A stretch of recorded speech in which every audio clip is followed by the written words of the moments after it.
तुम बताओ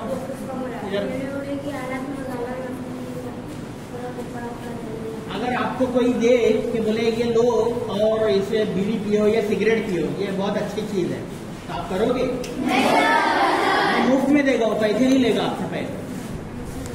पहले आपको पैसे खर्च करने की जरूरत नहीं होती, आपको मुफ्त में देगी, तो आप इस्तेमाल करोगे? वो जो गुटखा वगैरह मिलता है पान पट्टी पर, गुटखा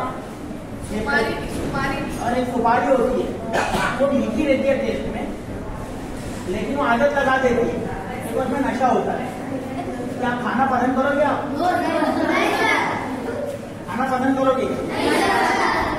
तो आपके वालिदैन आपके लिए अच्छी चीजें घर पर लाते हैं, बहुत सारी चीजें लाते हैं। ये जो चीजें ये जो है ना, ये बताने की क्या कोशिश हो रही है कि फेफड़े जो है हमारे वो इतने खराब हो जाते हैं, इतने गल सड़ जाते हैं। ये फेफड़े हैं, ये हमारे हेल्दी फेफड़े कैसे होते हैं वो एक अलग चीज है। फेफड़े जब स्मोकिंग करने वाले या बीड़ी सिगरेट या गुटखे का इस्तेमाल करने वाले लोग जो है वो पूरे काले हो जाते हैं। ये शब्द में फेफड़ा आ जाता है, यानी अगर उसको निचोड़े तो उसमें से बाकायदा कार्बन यानी धुएं का लिक्विड जो है वो उसमें से निकलता है, और इसलिए लोग कैंसर का शिकार हो जाते हैं। कैंसर लोगों को हो रहा है, कैंसर का कोई इलाज नहीं है। लोग की बीमारी हुई, लोग उसके बारे में पहले रोना शुरू कर देते, क्यों? क्योंकि इलाज तो करते हैं, उसका कोई फायदा होता नहीं है, आखिर में उसकी डेथ हो जाती है, मौत हो जाती है।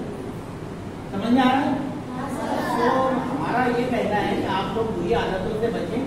इस छोटी सी नुमाइश का, ये छोटी है लेकिन ये बहुत अहम नुमाइश है। भले ही ये 5, 7, 10, 15 बच्चों ने किया है और एक टीचर ने किया, लेकिन इसका मकसद इतना बड़ा है कि जिसको आप तस्वुर नहीं कर सकते।